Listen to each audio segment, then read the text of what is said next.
Welcome to the Microfinance Podcast. Listen to inspiring interviews and take a look at the tools and products that are used in the field. The Microfinance Podcast is produced by MicroSave, market-led solutions for financial services, and is brought to you by Moving Planet Films.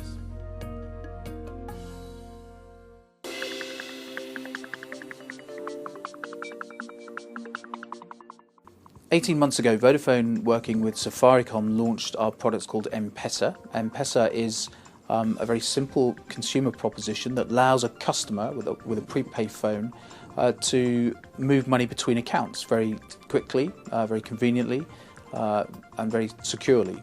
The process for signing up for M-Pesa is also very simple. A customer will go to one of our stores, M-Paisa stores, we'll ask to register, we'll take some details from them, and then we activate an account on their handset.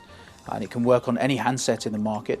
Once that's been done, the customer can go to any one of a high number of M-Paisa outlets and load cash in and take cash out.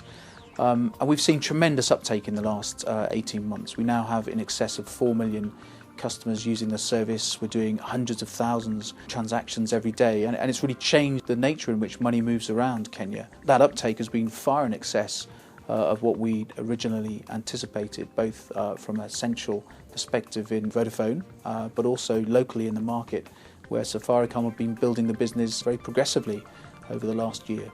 This product, we believe, is suitable for many of our emerging market footprints. We think it fits very neatly into the value-added service space. So Vodafone now has quite a significant footprint in emerging economies, and we've certainly got some very good plans to take this product to multiple markets. We've launched already in Tanzania with Vodacom, our sister network. We've launched in Afghanistan with a network operator called Roshan. And we're working very hard to get this product to move forward in other territories that Vodafone has some stake in, such as India and South Africa and Egypt.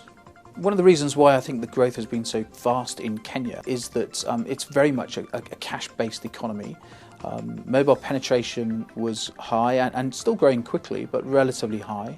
So people were comfortable with mobile technology and prepay services from the network operator, Safaricom. And we kept the product very, very simple. We don't classify it as a mobile banking product. We say this is a mobile payment service. And I think the simplicity of that proposition has driven the uptake. The numbers we've seen have been quite remarkable, really. We get in excess of 10,000 customers signing up every day. And that's purely because it's a product which meets those customers' needs. We're not trying to sell a relatively complicated mobile banking application. We're simply saying to customers, do you want to move money between A and B relatively quickly and at a low cost? Then you can use this product. And so I think the simplicity of the product and the socio-economics of Kenya have also helped. That combination has driven the vast uptake we've seen. Having taken M-Paisa out as a simple proposition, the next step for us is to think about how we can engage with other partners, potentially MFIs or formal financial service providers, because we think the M-Paisa product will allow them to grow their own business at a lower cost base.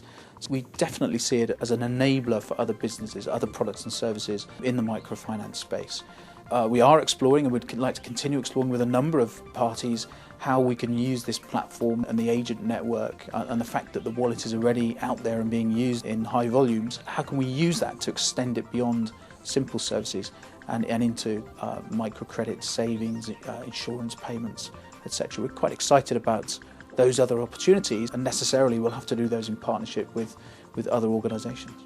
Well, some of the key success factors for a product like M-Paisa include the distribution network, having lots of places where customers can go and load cash in and take cash out.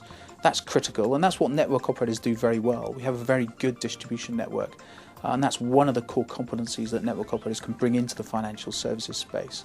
The product has to be secure, and we have to build the trust of the customer in getting them comfortable with how it works and safe in the knowledge that their funds are protected and the funds are moved efficiently when they use the service. But very importantly, and I think perhaps most critically, is the role of the regulators. I think we need to see the regulatory authorities accept that this product is good for customers and think about appropriate regulatory frameworks that can be put in place to allow the businesses, microcredit, savings, other types of financial services to flourish using a low-cost base infrastructure such as M-Paisa. So I'd certainly rank regulatory issues as being critical as well.